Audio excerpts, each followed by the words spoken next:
Welcome to the Meat Game Podcast, where the bulls run wild and the stories last.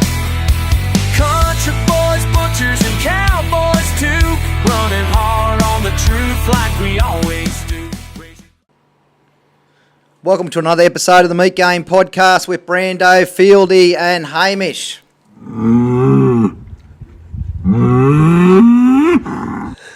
He's quieting down a little bit, mate. He was running amok He's intimidated. on episode 99.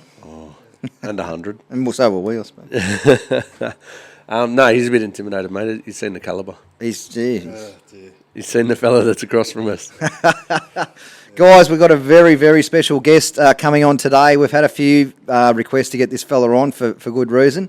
I'm just going to come straight out. I'd like to welcome to the show Marc Edwards. Thanks for coming on, mate. Thanks very much, guys. Thanks for having me. Nah, mate, thank you very much. We really appreciate this. You've been one of my sort of inspirations in the butchering side of it. We've never met before. No. But I've always watched what you've done from afar, and I've followed you from shop to shop. I've known where you worked every time, and I talked to a lot of people about you.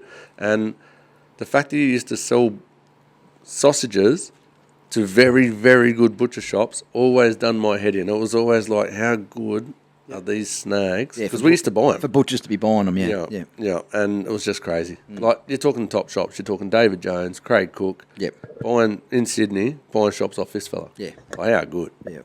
So, yeah. No, I'm excited about this one. Thank you. No, very good. Guys, Mark's been all over Sydney, the Central Coast, but he'll go into more detail of that. Those of you that don't know him, which should be very, very few that don't or haven't heard from him, I haven't heard of him. I'm one of them. I mean, I've never met Mark before, but I've known of him for many, many years. So. Yeah. Oh, you would have known from wholesaling in Sydney. Wholesaling in Sydney, yeah, but it's a name that has come up. Even though we've never met, I feel like I know you, you know. Like. Yeah. Oh, and everyone that's spoken on here. You got Fieldy. His name's come up with quite a few. I'm not going to. Yeah, it's quite a few podcasts. You've heard Marc Edwards' name brought up. So yeah. No, for sure. Great, absolute privilege to have you on here today, mate. Thanks very much, guys. No, Appreciate all good. being here. Mate, we better knock over some sponsors first. Yeah, guys. Just before we start, we'll kick off by thanking our three major sponsors, which consists of Icon Pack, 2Js, and PBSA POS systems, guys. Get around that system if you're not already using one. It'll just shine a bit of light on your business, get you running more efficiently, which equals money at the end of the day and efficiency. Sure. So, and that's the only way you're going to survive these days, guys. So get around that system, have a look at it. For sure, absolutely. Icon Pack, you would have had a fair bit to do with that over your time with the sausage meals and everything that you do, all your packaging. Your packaging and that sort of thing. Yeah, some ingredients. You make most of your own from scratch. So, but you still would have got some ingredients, and especially for your shops and trays and display stuff. So, no, it's very, very good. Very, very good. Mate, let's get into it. Okay. Are you ready? Yep, I'm ready. I'm not. Mate, where did it all begin for you? Well, I don't remember it, but my grandfather used to have a shop at Kingsgrove, and for the first 12 months of my life, we lived in a flat above the shop. And that shop's still in existence, apparently. I think there's an Italian family that have got it. And I don't remember because I was only a couple of months old, but Mum and Dad had a wicker basket that people used to carry babies around in, and my brothers tell me this is where I got my first head injury. One of the handles broke. Oh, no. Coming down the stairs from the flat. Oh, no. So you rolled out of it. I ended up in a Morris Minor panel van with Barry's Tender Meats written on it. Yep. Being raced to hospital. Yeah, wow. Yeah. That was the first accident. I think I was 2 months old. First butcher shop accident. Yes. No, very good. So Kingsgrove in Sydney. Kingsgrove, that was Dad's, my grandfather's shop. So I'm third generation. Yep. My boys were fourth generation. Yep. So I think my grandfather started on a horse-drawn meat cart. He was from a Welsh family, and he was 12 years old when he started on a horse-drawn meat cart, which was in about 1907. He was 43 when Dad was born. Wow. And apparently he had a whole other family before my dad came along, and no one knew about it. Oh, yeah, right. Dad and my auntie were approached when they were in their 50s, and she would have been in her 60s. Dad didn't want to know. I wouldn't have been able to resist. I would have wanted to know who they were. Yeah. But Yeah, so things were a bit different back in the early 1900s. Yeah, very different. Yeah. Very different. Yeah. But no. So he had the shop there. How long did you have that shop for? And then Well, my grandfather had the freehold there. yeah, okay. So I think he owned the shop plus a block of land next door to it, which I didn't get. Anyway, he had that for quite a number of years. And then Dad had 4 shops of his own. Wow. But when my grandfather got older, he had that shop under management to the point where, in the end, he got my grandfather to sell it because he was carrying that and still paying my grandfather a wage. Oh, really? This is what Dad had said. Yeah. Dad had a shop at that stage.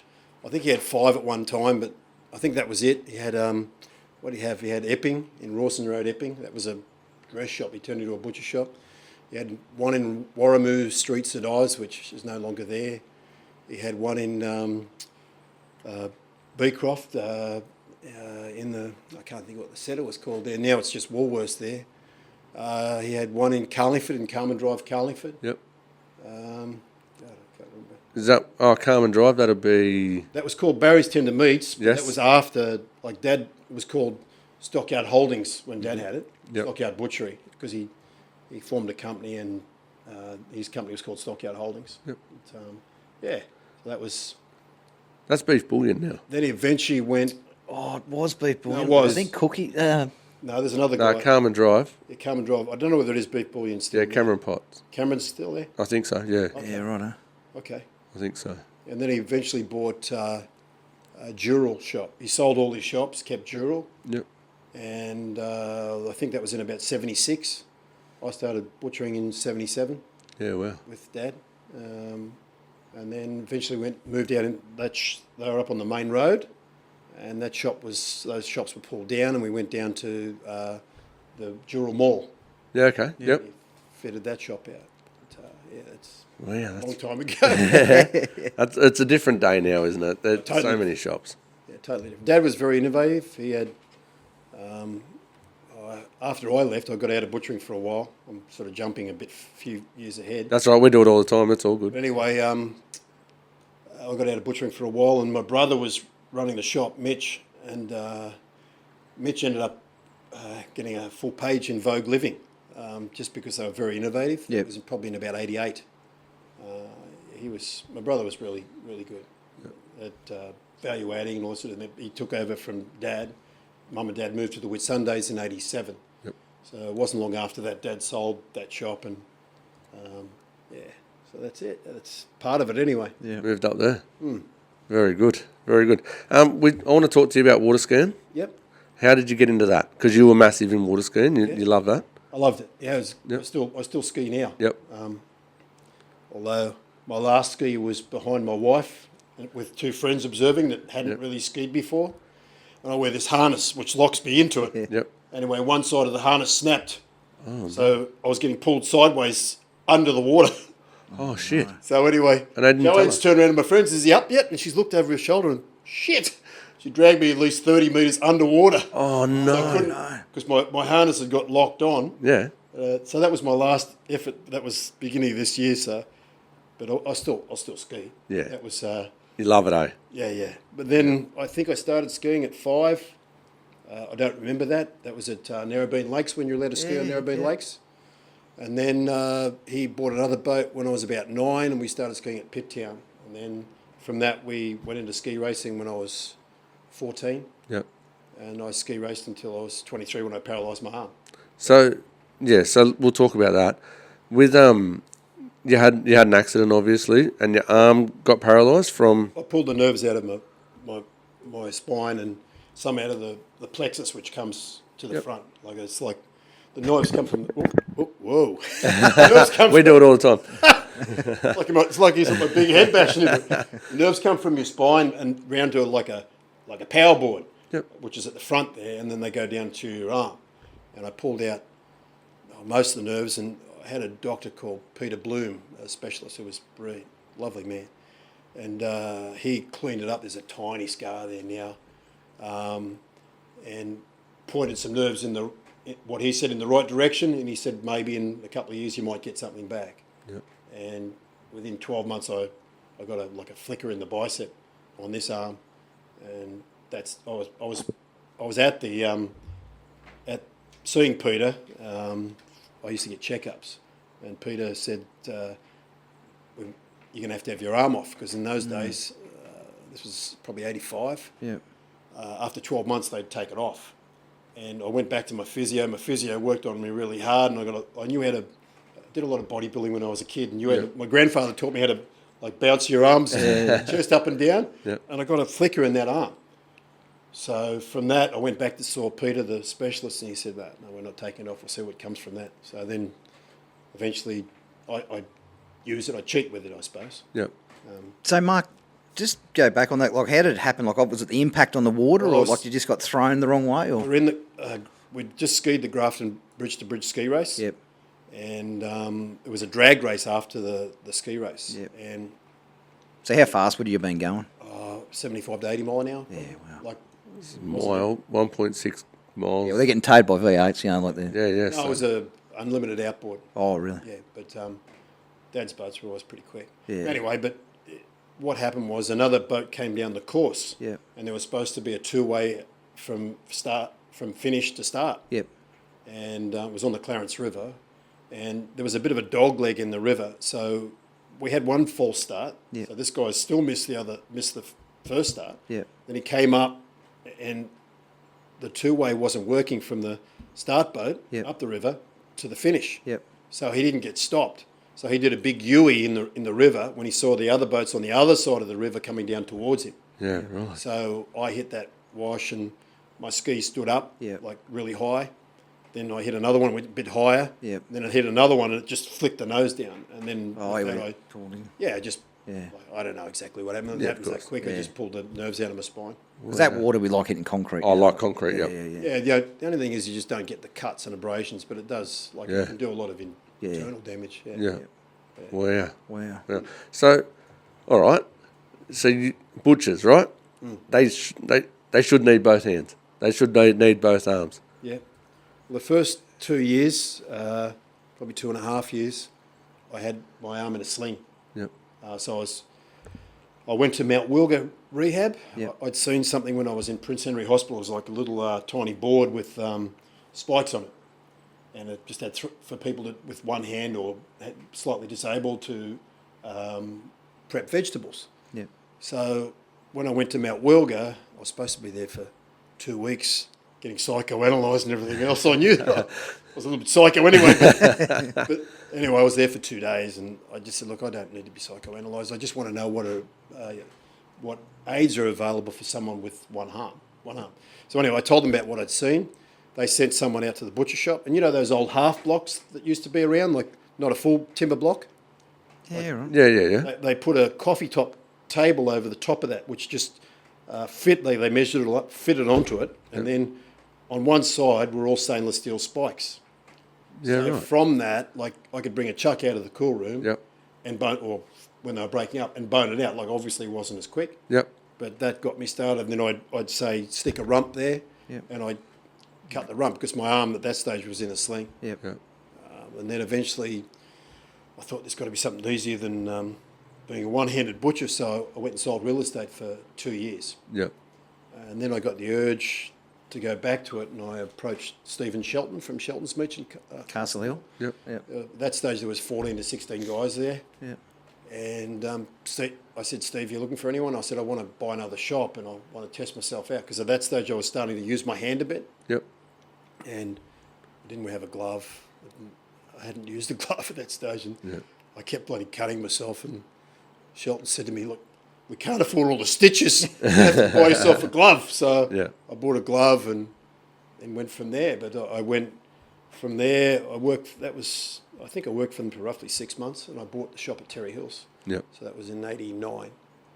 But yeah. So have you still got feeling, Mark, in the arm? So if you cut yourself, would you know? Or? Oh, well, I cut myself here the other day talking to young Wiley. He was asking me questions. Little bugger. Yeah, and I looked over him, and next thing I freaking cut myself. Yeah. But it wasn't a bad cut. I knew because there was blood running down into my glove. Yeah, right. So you can feel that, yeah. No, I didn't really feel it. I can sometimes if it's a bad cut, but it Yep. goes away really quickly. It's hard to explain. It's like Yep. it's some parts are really hypersensitive, some aren't.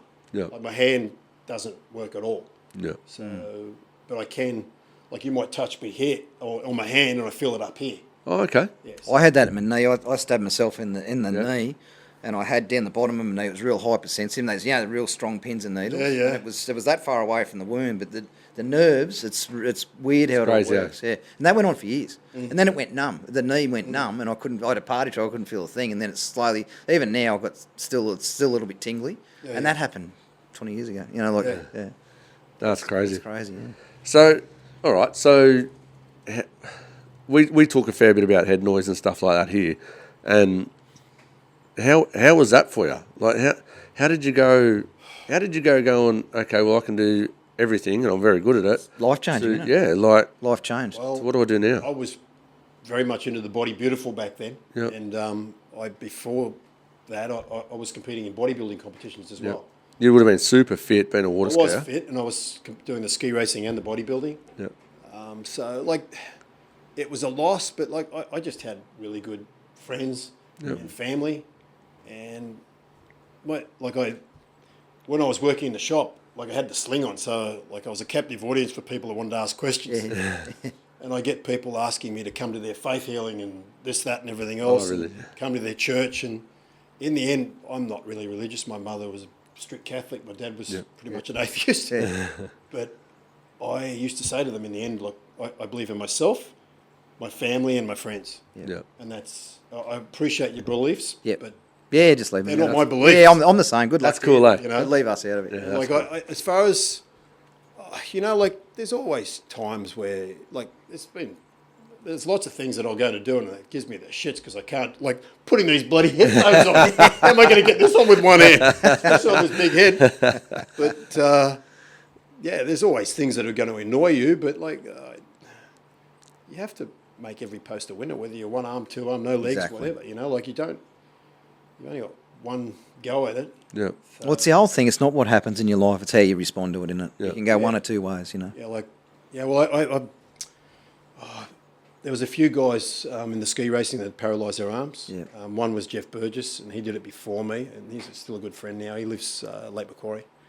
Another one was, I used to race against his dad. His name was Ray Dipple, and Ray's son Brandon paralysed his arm. And So it's a common thing. Mark. back then it was. Yeah. Yeah, Brandon, he apparently Ray said he wasn't handling it real well, so he sent him down and he stayed with me for a weekend. Yep. And I must have had a positive influence on him because at that stage I had my Terry Hills. No, it wasn't Terry Hills. I can't remember. But anyway, it was a long time ago. Yeah. He stayed with us for a weekend. Might have been Terry Hills.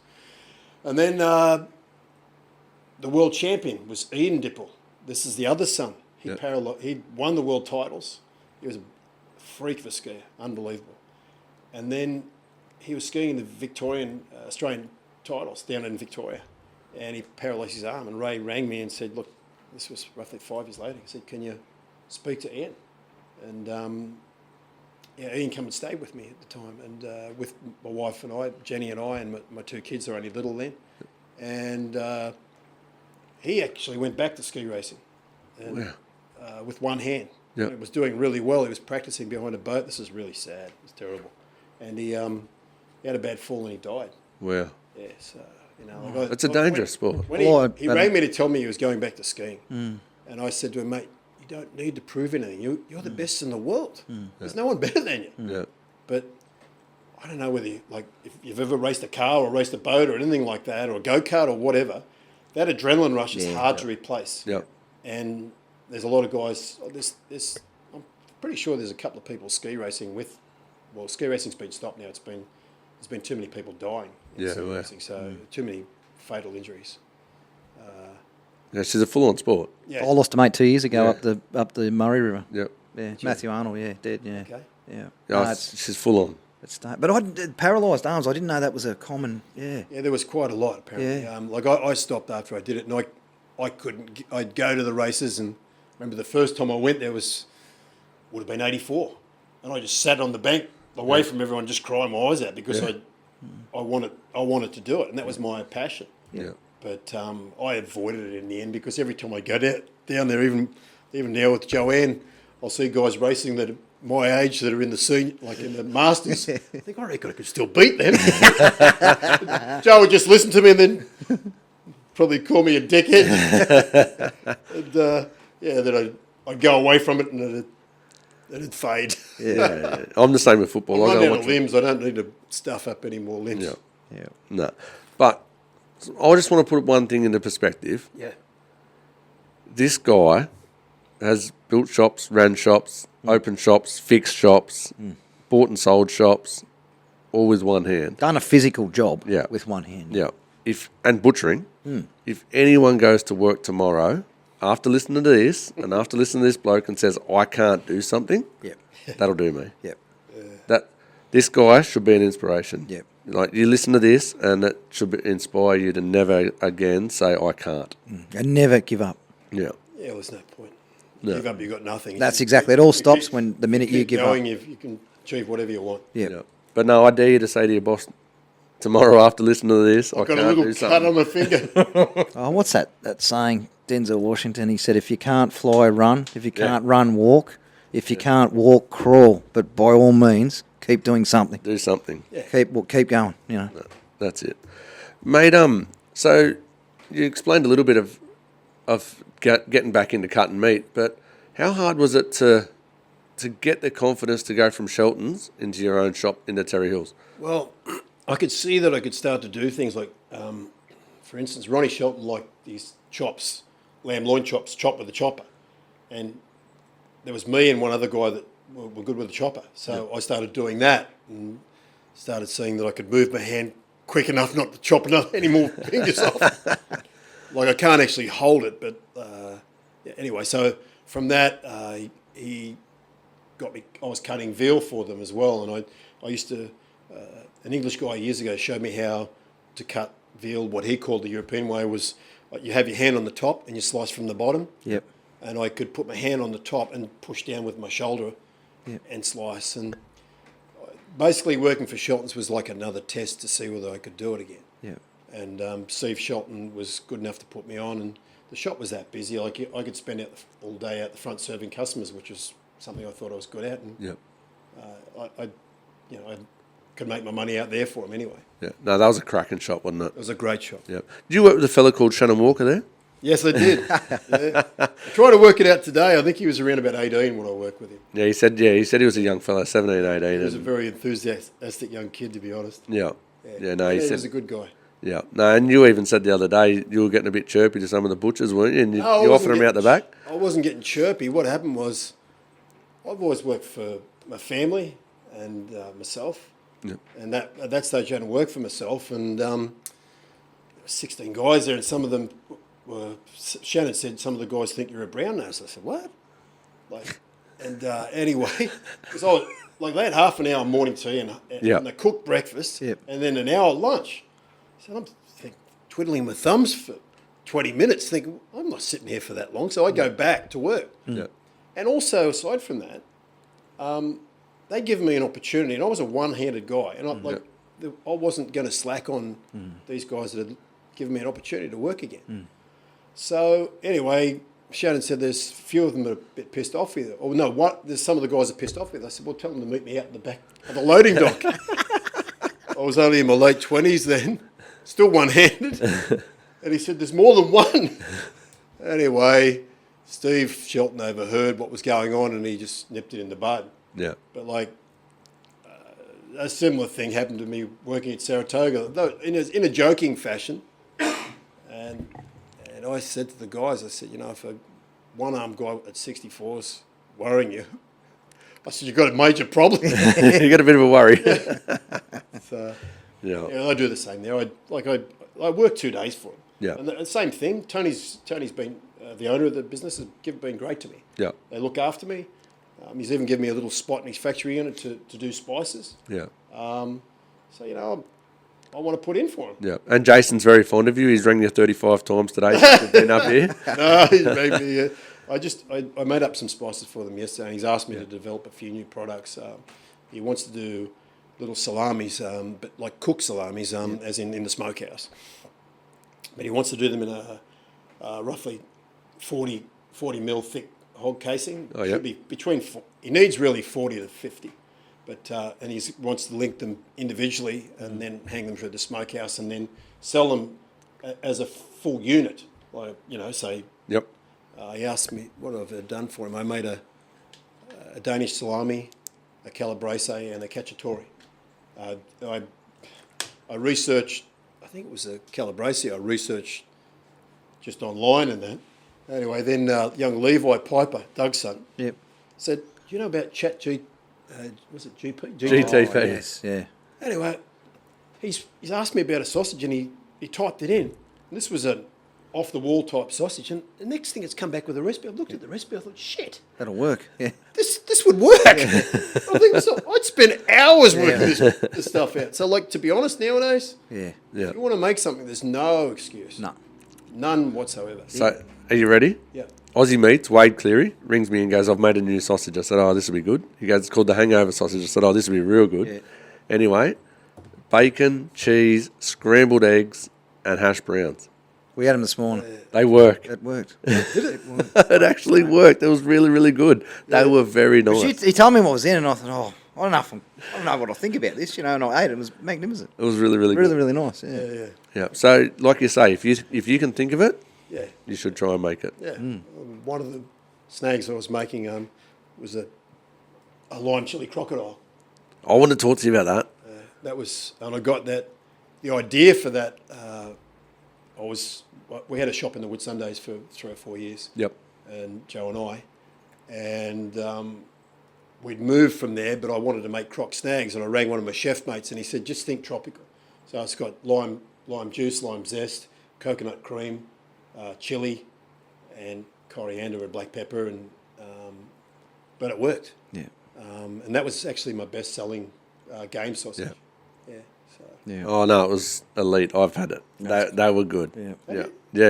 Yeah. No, they are good. Through Cookie shops. Yeah. Okay. Yeah. Yeah, they were good. Yeah, they sold well actually. Yeah. Oh, he goes all right, this fella. What happened after Shelton's? Well, Shelton's, I bought Terry Hills. Yep. I had that for 3 years, and from 89 till 92. Yep. I bought it off a guy by the name of Brenton Brady, and that was a good little shop. The rent wasn't too high, and I could see that I could improve it with doing various different things. And anyway, I sold that to. I started having dramas in my relationship, so Yep. I got divorced. So I thought, well, maybe if I go back to selling real estate again, it might keep the marriage together. But I probably should have just kept the shop. But no, my wife Jenny was a great person, but we Yep. just grew apart. Yep. I had 2 beautiful daughters from that, and now I've got 5 grandkids. Yeah, right. Give all them a shout out. Yeah, I've got there's Lennox, there's Evie, there's Tully, there's Mackenzie, and there's now little baby Andy. She's 10 weeks old. Yeah, beautiful. Yeah. So 4 girls and 1 boy. Yeah. Yeah. And then my 2 boys are still to go, so I've started again. Yeah. So Terry Hills, you end up selling that. I sold Terry Hills. Who to? Fiona McDonough. Well, not Fiona. I sold it to Billy McDonough. Fiona was only 19. Yep. She was 2 or 3 years through a chef's course. Yep. And her brother Brent was with her. Fiona eventually bought her father and Brent out. And I remember one time talking to her, and I said, why is it still called Mark's Tender Meats? I haven't been there for years. And she said, oh, do you want the name back? I said, I don't want the name back. I was in the Whitsundays. Yeah. And I said, call it after yourself. And she said, she called it the Meat Boutique, Yep. Terry Hills Meat Boutique. Yep. And she did very well out of it. She went to the next level. She was doing catering there. And she made good coin out of that place. Yep. And then I'm not sure whether she went on holidays after selling that. I think she did for one trip. I think she was gone for, I'm not sure. I think she went for 8 months or something like that. Yeah, wow. Yeah, she was a real go, and eventually she ended up working for me again. But, Yeah. Oh, she's a cracking worker. she's Both of them, and they had a very Yeah. good shop. yeah, that was a great shop. Yeah. that was very innovative. Yeah. And those girls just had a big go. Yeah. and Anne's still doing it now. I think she's selling real estate now, and Fiona is right into the Oh, she's food. killing it. and she's very smart. Yeah, going very, very well. Both of them Good ladies. people. Yeah. Oh, they speak very highly of you. Oh, it's nice. Yeah, they do like you. Yeah, no, they're good girls. Yeah. So, Terry Hills, divorce, tried to back into real estate. Then what happened? I was in real estate for 2 years. No, 4 years. 4 years. In Sydney. I started off at Castle Hill, and it just wasn't a single guy's area. I lived in my brother's garage for a little while, a few months, and it wasn't for me. So I'd sold my house. Jenny and I split the money, and I bought a one-bedroom unit down at Freshwater Beach. Beautiful. And I was going to commute back to Castle Hill, and it's just too hard. So I ended up working at what was called Varney Real Estate, the professionals at DY for 4 years, and I got itchy feet again, and I was looking for shops, and my dad had gone up to the Whitsundays after selling Dural, and he'd retired at 52, but I don't know whether he's had enough money or not, I'm not sure, but he bought 2 bareboats, like he had a couple of cruisers up there, and they were just out for hire, and he wasn't making enough money out of it. So Graham, I can't think of Graham's surname, Graham approached him and asked him if he wanted to go halves in the shop in the Whitsundays. So he did, and he had that for 10 years. And Graham eventually, Dad bought him out of the business because he was doing the wrong thing. Yep. Not by Dad, but he was just a bit of a wild boy. And there's too many nice ladies up there. So, You're talking about a holiday area, yep. yeah, it was. Anyway, so Dad bought him out, and he was locked in there till he was 62. When I say locked in, Dad was never locked into any shops. He's a lot smarter than me, mate. He used to have good. I've always had good staff too, but he was able to take his eye off the ball and go and do other things. Yep. And enjoy his life. Well, I've enjoyed my life. I can't say I haven't, but I was a bit too focused. Yep. And didn't let go of the reins enough. Yeah. Whereas now I stopped at 62. Yep. So I've got a 5-day weekend now. I'm working for doing bits and pieces for Jason and Tony, and it works out really well. It's crazy. Like sometimes I don't have 5 days off in a year. Yeah, you would have. Now you're 5 days a week. Yeah. So, Whitsundays, you went up there. I had that for 4 years roughly. Yep. And Joe and I sold that, and we went around Australia for 6.5 months. Then we ended up back there. We had a great time. It was just Maxie was 13 months old when we left, and we had an old caravan. Went around Australia for 6.5 months, and then I ended up coming back, and what did I look at? I looked at a shop at trying to think of the name of the town, Bundina. It was a butcher shop at Bundina. Oh, okay. And I looked at that, and I was going to buy that, but it just didn't work out. And I ended up working for Nick Denisis at Ramsgate, Greek butcher there. He was a great guy, him and his wife Daisy. And I worked there for a while. I think he was at with Mark Rogers at Stapleton's Gymea. It could have been. Yeah, I think he was, yeah. And Nick's a great guy. Yeah. And very, very good tradesman. I worked for Nick for a while, and he ended up letting me go because he could see that I wanted to do other things. Yep. But I had a good time working for Nick and Daisy. They were good people. And then I bought Wahroonga off Graham Parsonage. Yep. And Graham was near retirement age, and not disrespecting anybody, but the shop was really run down. Yep. He'd been there for an awful long time, and I could see potential in it. I didn't pay a lot for it, and I only had it for, I think, 21 months, and it was bought from me. I had old Cess Phillips, who was, I think, nearly 100 when he retired. I met him when I was a little boy, and I thought he was an old man then.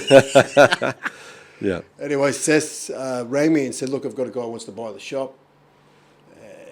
I think it was doing 13 grand. He offered me 120 grand. I thought, no. I had Wesley at the same time. I bought Wesley as well. So I can't help myself. How old would you have been when you spoke to Cess Phillips? Then that was 2000. So I would have been 40. But anyway, So I was talking to him about shops, even like in Sydney. He's been around forever. He was always a go-to if you wanted to buy a shop. He was. Yeah, he was the man. He was. But anyway, the guy came back, like Seth said, you won't get this money again. And then I know the fella's name. I can repeat it if you want. It was Alan Dwyer bought it off me. Oh, yep. And Alan was there for only 12 months and it wasn't working for him, so he then sold it. But I sold it for 150 grand. So that's Beautiful. the old days where you used to get 10,000 per thousand. I used to get usually more than that. Yeah. And that's pretty much how I sort of got on top of things. Yeah. Sometimes I wasn't making a huge amount out of the shops, but I bought another one at the Wesley shop. I paid 37.5 grand for that and sold it for 182.5. Wow.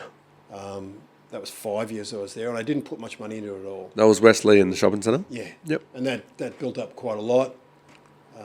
When I sold it was, God, Jesus, 2005, I think. Yeah, maybe wow. 2006. It was doing 17 grand. So that was a fair bit back then. So that was, going by the rule of thumb, what used to be, it was actually pretty good money. So. Yeah. And then what was the next one? You had a shop at Beecroft? Yeah, what did I go from? Wesley, I went to Dural. Yep. I bought Dural. That's where I did my trade at Dural with my father. And it used to be Coralie, the shop that I went into was Coralie Noakes gift store back in the 70s and 80s. But it had turned into a chicken and seafood shop. And it was run by a family there, and it was destroyed. Yep. So I bought that for not a lot, and then sold it to one of the guys that was working for me, Phil. And I actually sold it too quickly. I'd only had it for 14 or 15 months or something like that. But at the time, my mother she was dying of cancer. Yep. And my focus wasn't on, my work ethic would make me keep working. Yep. But my focus wasn't, I wasn't on the ball. Yep. And I was worried about my mum. She passed away. Yep. She was supposed to last 3 months. She went 9 for cancer. And then after that, oh God, I shouldn't have sold that one. That's now a killer shot. That's a killer shot. But anyway, I sold it too quick. It was on its knees when I bought it and turned it around. It was going pretty good when I sold it. Phil did a really good job. Yep. Fiona worked there. Yep. And she helped that a lot. And I think there was a guy, I can't remember his name. He had the shop at Kings Langley. He ended up working there. I met him the other day. He's got a shop at Kellyville now. God, what's his name? He was working there for a while, and he was very innovative. Yep. So he put his own little bits and pieces into it. And I think it's still doing really well. I'm sure it's still doing really well. But then was, geez Christ. From that, Beecroft. Beecroft is where I started doing a lot. I did a bit of wholesale sausages from Wesley. Bought an auto linker, cost me 55 grand back years ago. And then I moved to my manufacturing to Wesley. Not Wesley, to Beecroft. I eventually sold Wesley. Yep. And then I was going to make that just a sausage shop. And really I should have stuck to my guns. Yeah. But I had too many people, my dad, one of them, and other people saying, you won't make it with just a sausage shop. But to be honest, after about 6 weeks, I ended up picking up Bushy's approached me. Yep. I got Bushy's. It started off with 8 shops, went to 14. Then I got Cookie. I already had Jones the Grocer in Willara, plus a lot of little shops. I had another mate out of Galston. 2 mates at Galston were buying snacks from me. What would Cookie have been? He would have had 8 shops then? He had 8 shops. Yep. Plus David Jones, the 2 David Joneses. 2 David Jones. So, so that's a lot of shops to be putting snags in. Snags into, yeah. And top-notch shops. Yeah, but the problem there, and if I ever did it again, which my wife would kill me, I'm 65 in December, so I've had enough. I'm enjoying what I'm doing now. But what I did was I had butchers doing it, and I should have had just labourers. Yeah. I'm not putting anything, not Yep. degrading labourers, Yeah, but I someone know what you that mean. wasn't actually a butcher, Yeah. that would come in, I'd show them how to do everything. They'd use the automatic linker, Yep. and then just bang it all out. Yep. We were doing a ton and a half. We talk about this all the time. Well, I said that at good. Yeah. So you had the less skilled person was actually making the sausages Yeah. in that room. Especially with an auto link. With an auto linker, yeah. Auto linker, it was perfect. I had Warwick Singleton working with me, Yep. and I was going to throw the whole lot in, and Warwick said, look, who's the best player? And at that stage, Bushy's was the best player. And Craig was great, Yep. but Craig was a lot more complicated. I was doing all sorts of stuff, whereas Bushy's just picked 6 sausages. Yep. Whereas Craig, the boys could pick anything off my menu, and I had Yep. roughly 100 different snags. Yeah. At that stage, it's more than that now. That's the menu, guys.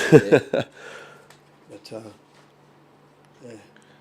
so I'll put a copy of the menu up there, guys, just so you can have a look. Anyone? and that little boy at the front of the menu is my father in front of his father's van. That was during the Second World War. That's cool, eh? 1942. I'll put that up on the screen. Yeah. That was on the side of a truck at one stage. Yeah. No, that is cool. Yeah. That is cool. So you've won a fair few awards in that with your snags, and you've done it all out of an auto linker. No. Well, some of it was out of an auto linker. Yep. Some of it was like I started going in the competitions. I think it was West. Probably no. Dural was not Dural. Warunga was the first shop. We won with a beef, spinach, and pine nut. Yep. And then I started doing it at Wesley, and it was all just hand done at that stage. And then eventually I got the auto linker. The only thing with the auto linker, you lose, like if you've got a lot of colour in a sausage, the auto linker, you don't see the colours as well because of the it's vacuum. Vacuum filled. That's right. So they didn't look quite as good. But to me, the bite was great. Yeah. Because there's no air bubbles or whatever, and it's just like they come out perfect. Yeah. But and I was using I used collagen on the thin, and just natural casings on the thick. Yep. But, You've just sealed so many arguments. Because I agree. I think an auto linker you can make a very good quality snag. I know many shops, George's at Cherrybrook, they've got an auto linker. I was selling to George for one stage. Yeah, beautiful That was a shop. great shop. That still is a great shop. It is a great shop. And they use an auto linker, Yeah. and they make magical snags. Yeah. And I know heaps of I've won comps using an auto linker, so I know you can. You can. Yeah. Yeah, fine. No, very, very good. I'm a big fan of auto linkers, and I think, especially with how hard it is to get staff, I think auto linkers pay for themselves straight away. It cuts a person out, actually. Yeah. Like if you've got someone that's good on the linker, it more than cuts a person out. Yeah. Well, what you're doing, you're not cutting that person out. You turn them into a butcher. Well, yeah, they're not. Yeah, you haven't got two people there. We haven't got a You knife. can have two people there, like one's just hanging. Yeah. And you're not tying up a good knife man, are you? That's right. Yeah. Yeah, exactly. Yeah. And a lot of shops, like they might only have 4 people in it. To make snags, you're losing 50% of your staff. That's what I liked about it. linker. I've only ever had one experience with one, and it wasn't a long one. But what I liked about it is that the skill level you could get to use it. Yep. You could train someone to use it that couldn't potentially butcher or That's wasn't right. quality. Yeah. Yep. So there's a especially these days, like good knifemen are so hard to find. Like you want them boning or you want them butchering. For sure. Like you said, you can train say so? someone to do to use the auto linker. Yeah. No, for sure. Where are we up to on our little page here? Jeez, you've jumped some guns here. Yeah, sorry, guys. I want to know your favourite snags. My favourite sausage is probably at the moment chili con carne. Yep. That won the division in the Royal Easter Show. Then won Champion of Champions, and that was great. That was from a recipe book. Is that one there? That's it for you guys. Yeah. Yo. Get ready, guys. There'll be a live coming on. To make it yourselves. I've given him a cheat sheet as well, so if he makes any mistakes, I'll go crook. No, yeah, that's it. Yep. I'm looking forward to that. That's going to be unreal. That'll make Brando. up roughly 9 kilos. Yeah, wow. Because you get a lot of other ingredients in there. There's red capsicums, green capsicums, tomato paste, kidney beans to add to that. Yeah. So, Now, you've got over 100 recipes and you remember exactly how to make every single one of them. no, I don't. There's too many. Geez, we had a look at your book. Yeah. Yeah, that was cool. That was cool. Everything is written out. Everything is proper. None of it's typed. None of it's all proper. It's all laminated, Yep. all ready to go. Yep. How much time and effort have you put into your snags and perfecting them? A lot, really. Years ago, I'd go through books, and I've got a library of sausage books, but now I don't look at them as much now. Now with that chat, man, It's crazy, that's isn't it? like cheating. But I would get online and I would study Yep. different recipes and try and work out how to do it. Then I'd also, in the end, I was just looking at cookbook recipes, and I learned how to convert the recipe that was in the book to a sausage, and I had lots of failures. Yeah. I remember one time Australian Meat and Livestock got me to do a stand, and I had at that stage I probably had about 40 different recipes. No, it would have been more, probably 50, but there was all different types. There was crocodile, there's all sorts of stuff. Yep. But I was only allowed to do beef or lamb. So I had to recreate some of these snags, and some of them I thought were going to be superb. Yeah. They all looked good in the cabinet. I did it at one of the trade shows. Yep. And but some of them, they were deleted. They didn't quite cut the mustard. No, they didn't. No. Yeah. So you make a lot of mistakes before you get things right. Yeah. And none of yours are premixes. You make a lot of them yourself. Some of the things I'll use a pork premix as a base. Yep. Some things work better with just potato starch, rice flour, or like if I want to have the preservative level and everything else in there, like mainly beef and lamb, I'll use a pork premix. Yep. To get the preservative levels right. I'll give you some hints. Like I use a Hindman's PP. Yep. There's probably lots of different pork premixes. I was affiliated with Bernie Hindman. Yep. He's a family friend, so I've used a lot of their stuff for years. But you could use 625 grams. This is to a 5 kilo batch as a base, and then add to it. Like now with this GTP, whatever it is, you can look at different recipes there and just work back from that and just use that as a base. And you've got your preservative levels, everything's right, salt levels, everything's right. Yeah. And the reason for using a pork premix is it doesn't dominate it colour-wise or anything else, so anything you put in will work. Like a lot of the chicken ones I'll use potato starch. And potato starch I find better for chicken. It doesn't set up quite as quick, but taste-wise, bite-wise, it works pretty well. We won the best chicken when they brought the chicken category into the Sausage King.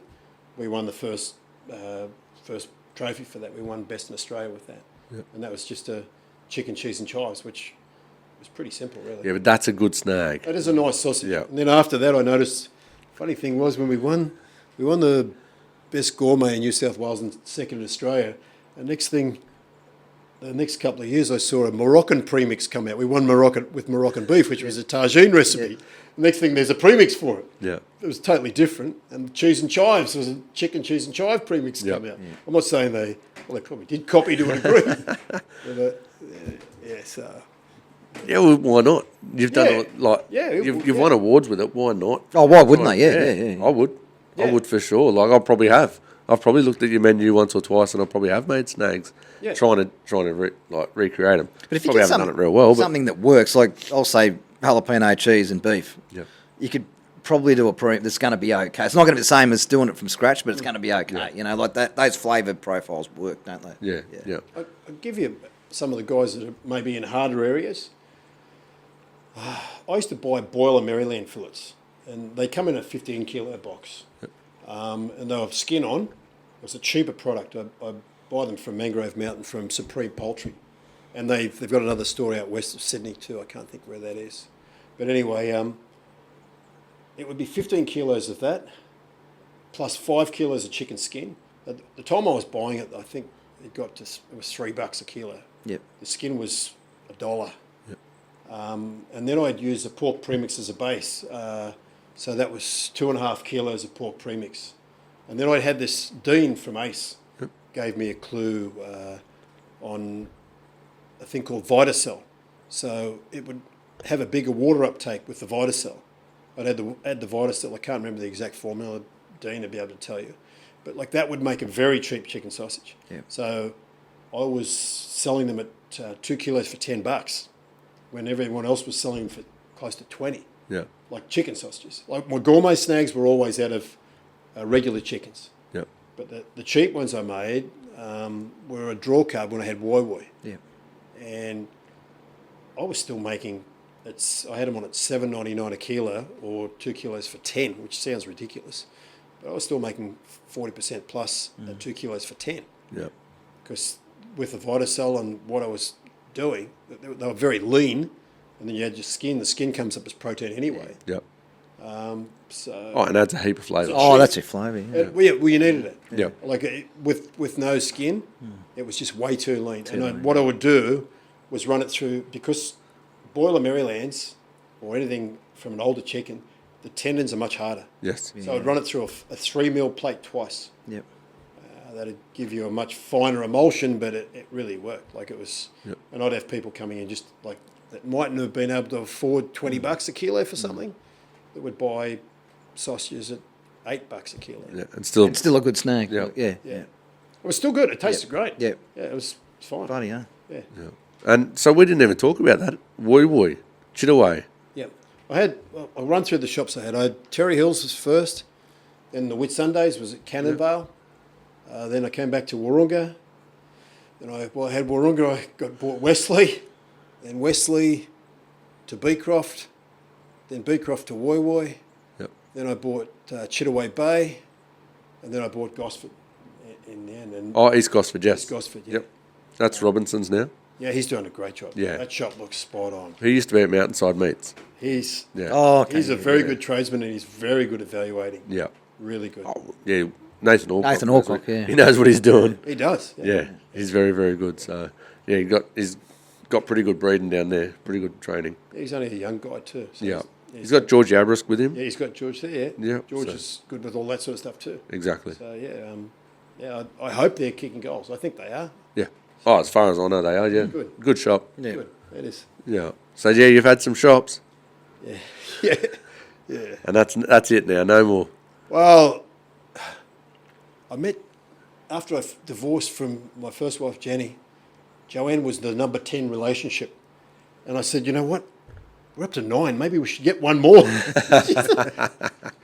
Yeah, number 10 was right. So And what did you think of that? no. No. Joe's 2 years older than me, so I'm Yeah. going on 65. She's 67. Yeah. So Jo was a huge help. She used to process 50 kilos of spinach for me. Like she'd go to the markets and buy these boxes and boxes of spinach, and we had a robo-coop and we'd process it through there. Like, see, that was another one. Like, there was a beef, spinach and pine nut one I used to make, and that was a pork premix base. And there'd be 3 kilos of spinach to 10 kilos of meat. Yep. So, like, when you could buy spinach cheap, even now it's still probably a lot cheaper than buying meat. Yep. So you could bulk out the sausage and it still tasted great. And it was healthy too. Yeah. And there's a reason why they call it value adding. Because you're adding value Yeah, to everything you to put be into honest, it. I started doing the value adding because, like, I can't. I really struggle doing anything intricate with one hand. Yep. So I started doing well with the snags, so I just kept capitalising on that. And in the end, I had people coming from all over the place to buy sausages. Even a lot of my ex-Sydney customers would come up to Woi Woi to buy sausages. Like, they wouldn't come up all the time, Yeah. but they'd come up and buy 80 or $90 worth. And then I wouldn't see them for a few months and they'd come back. No, yeah, so... No, it's good, isn't it? Yeah, it is. Yeah. You've got to have some sort of string to your bow. What was the most popular? The most popular, honey, lamb and rosemary. Really? Lamb? That was pretty basic. It was Italian herbs and rosemary Yep. and honey. Lamb snag? Lamb, yeah. How do you go with the honey? Honey, as far as caramelising, Yeah, you just have to cook it a lot slower. that's right. Yeah, yeah. I just tell people just turn it down. So I always put sausages on before the plate's even heated up. Yep. So they're warm through. Yes. And I have it fairly low, and I might spend 20 minutes cooking. Yep. Like, sometimes if you try and cook too quick, you're raw in the middle and you're spoiling something that, well, when I was doing it, like, you put a lot of work in. yeah. So that's a key trick. So a lot of snags have got honey in them. A lot of them are done in a thick snag, Yep. like a thick skin, because it's sweet. Yep. You want a good bite on it. Yep. So a lot of them do it in a thick skin. Yep. So you really do want to cook it right through. But what you can do, that honey will come to the top and it'll boil if you cook it too hot. Yep. And it'll boil and just burst all the skins and just ruins the whole snag. But I think, and I'm only a punter as far as snags go. I've always, just burns me is when you see someone on a barbecue and they just turn it up high, they get the snags on there, then they catch on fire, and you've just got to, or they turn the pan right up and get them. And say you got a black on the outside and it's pink. I just put it on slow, and it doesn't matter. It could be a Woolworths thing. I'll put it on slow and just keep just keep. And I might stuff around for 20 minutes, but they're not. But why don't you want to have a beer? Why don't you want to have 2 beers But while they're you're so cooking a nice. snag? You enjoy, especially a gourmet snag. You think Yep. you've just cremated a gourmet snag. Like That's what I used to tell the male customers to have another beer and the ladies to have another couple of glasses of yeah. Yeah. Just yeah. go low and just keep turning them. Yeah, Yep. it's Bear For does it. sure. You know when Bear cooks smoko, Yeah. Well, yeah, there's a few that cremate him at our work. I like when Bear cooks it because he just doesn't leave it. He just constantly turns them and has them on slow. And they're only basic snags, let alone a gourmet snag. You know, like, it's just people turn it right up and they get a $20 snag and chuck it. What's your most out there snag? Oh, geez. Most exotic. Exotic, yeah. Possum, I suppose. I used to make possum sausages. You can buy possum in Kiwi. from New Zealand. Yeah. What? Tasmania. Tasmania. really? You can. What happened was I used to buy from Ewan McEwen at Alpine. Yeah, I've dealt with him. Yes, Alpine, yeah, yep. He's a good mate of mine. Yep. Most unassuming guy, right? he's a martial arts expert. He's been to Japan and studied really? over there. Oh, Yeah. So he can handle himself. Oh, yeah, he's a little fella. I don't know whether have you met him? Nah. He's not a big guy, right? I've bought a fair bit of product. I bought product off him. Anyway, I've never met him. And also, what's he do? Kickboxing as well. Oh, wow. So So don't argue. Don't get him in a headlock. Don't owe him money. I remember him telling me once, there was this guy that owed him a fair bit of money, and Ewan owed him a little bit of money as well. And this guy was a bikey, big rough dude. And he's threatening Ewan. And Ewan just said, look, come round and see me. Yeah. Just come and see me. Yeah. Talk it out. But Ewan wouldn't have had to talk it out, believe me. Would have got one of the sorted pretty kids, young Mitch, one of the butcher's young apprentices I had, Mitch was doing kickboxing with his mates, but he wasn't. These guys were really good, so they'd do it in the backyard. Mitch was getting trashed up all the time. Yeah. So Ewan just showed him a few little moves out the back of the shop. He's come back in the next time. How'd you go? Oh, it worked perfectly. Yeah, right. I didn't know where I got it from. So, Sorted them out. yeah. So how'd you get? So he bought it up from Tasmania, did he? And Well, I was in we went down for the Sausage King in Tasmania, and they had a food fair. I think it was Hobart, and I saw there was guys selling German sausages, some great sausages there, and there was a guy doing wallaby and possum products. Yep. And I got his card, and I gave it to Ewan, and Ewan started buying from him, but it wasn't you'd have to buy a pallet at a time, so a pallet would last him a long time, and a couple of times, instead of getting the possum trim, whole possums had come through, which were going to restaurants. Well, that's where I came across it. It was on a docket, and I was at one of my, I think it was a wholesaler. It was in Mildura. Yeah. He was like a food service guy, and I went round there, and he had products that he bought, and it had possum whole, and I went, I thought, that can't, and I thought, I don't look like an idiot here, but I said, oh, mate, I was curiosity got the better of me. I said, mate, what's the go with possum whole? That's what it is, possum whole. And then it was... what, like a butterfly possum? What? No, they were whole. They were whole. Like a rabbit, but like a possum. Yeah. Gutted. Yeah. Yeah. Like no fur. No fur. No fur. No, it's just... This is... And I think that came from New Zealand, but same as the wallaby and that, they can get it. They've got them in. Yeah, it's Wallaby actually makes a sweeter sausage than kangaroo. Really? It's sweeter meat. Yeah. Was there a pest in New Zealand? I didn't. Wallabies? Yeah. Yeah, right. Yeah. The ones that are protected over here, and you will go to jail if you shoot one. Over there are a pest. Yeah, right. So there you go. Yeah. So same as the possums, I guess. They're probably someone's taken them over from here, and now they're. Yeah, I'm not too sure whether they're native to Tassie. Tassie, I would imagine, but not. I don't know about New Zealand, but yeah, I don't know. The I old know they're possum. definitely not in New Zealand. It's Yeah. like a sport getting them, isn't it? I'm not. I don't sure. know. No. It's like, But I know they send a fair like bit of... cane toads in Queensland. They do They send dodge all over the road trying to get them. Yeah. That's right, and the golf clubs. But I can't say I've ever eaten either of them, wallaby or possum. So I wouldn't. I've had kangaroo. I've had kangaroo, but I've never. Kangaroo was good. Obviously, I've had wallaby. What have I made? It says it. Yeah, I think I've got alpaca. Alpaca. I like. I've eaten alpaca, and actually, wasn't bad. and I didn't want it. It was peer pressure. Yep. It's on the back. And it actually wasn't too bad. It's just tasted like lamb, basically. Yeah. Made buffalo sausages and stuff. Yeah, buffalo's quite good. Camel. Yeah, wild boar. Yep. Camel. Yeah, camel was good. Yeah. Camel was fine. Yeah. I think the biggest one I've heard about was a lime chili crocodile. Yeah, that was. Yeah, that was good. That was a very, very good snag. Most proud of snag, not child. Most proud of sausage. I don't know. One that's done the best. Probably your chili con carne. Chili con carne, like that won the Champion of Champions at the show, and that was good. Like we were invited to dinner and like all the different. That's like the next level of the show. So all the best winemakers, cider makers, beer makers are all there, and the food was just excellent. Yeah. And that was really good, Joe. And actually, I turned up there, And I didn't know, my brother Mitch was there. He was working for the Port Corporation at that stage, so he was presenting as well. Yep. So, yeah. That would have been cool. Yeah, it was cool. I didn't know he was going to be there. He said, what are you doing here? I said, we won an award. Yeah. No, that's awesome. Best game sausage? A crocodile. The crocodile, I yeah. like the crocodile. I do like alpaca as well. Like I've made countless different recipes with all of them, but It's a nice meat, and Crocodile. it's no the alpaca. Oh, alpaca, yeah. It just it's just very much like lamb. It was possum I didn't mind, but it used to do my head in because I just picture this possum looking at me with big eyes. what's it taste like? Like what would you compare it? Sort of like a cross between wallaby and kangaroo. It was right. fairly sweet meat. Yeah. And it was nice. Yeah. But I just, I don't know if I Yeah. can find one out. to be honest, I never used to make it. Oh, that'd be a pain in the ass It to was bone. just Yeah. It was just a point of difference that I'd like to have out there. Yeah. Like I think it was costing me at the time $23 a kilo for the trim, Yeah. and I was selling it for $29.99. Yeah. So like it was just like I used to like freaking people out with it. The novelty for sure. Yeah. Some of the young butchers that you've had with you. Yeah. Okay.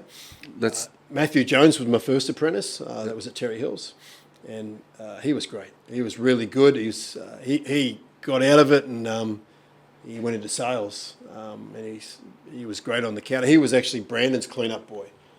Yep. He wasn't an apprentice when I took on the shop, but I offered him a job because he was coming in casual while he was still at school, and he was great. He could do just about anything.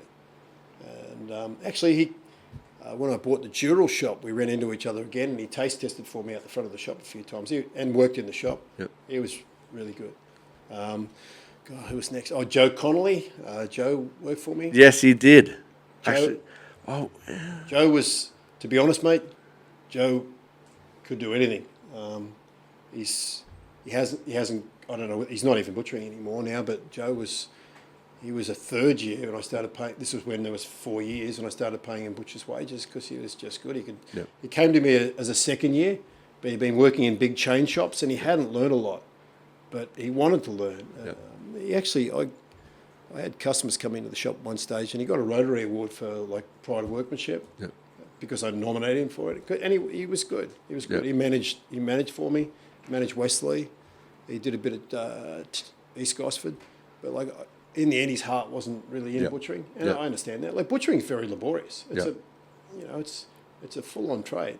It's something I love. I think he's moved up north now. Yeah, well, he was on the Central Coast. I ran into him Yes. when I moved up here. Well, Yep. not here, but Central Coast. But Yeah, I had him at Joe's at Tuggerah. That's where I had him. yeah, okay. Yep. He worked for. He ran the one at Joe's at Gosford Yes. for a while. Yes. But he was having, like, the hours he was pulling were ridiculous. Yeah. And- Oh, he had a prick of a boss. Yeah, I don't know. was me. Is it you? No, it was Mick O'Leary. Oh, okay. But I was working at Joe's at the time, yeah.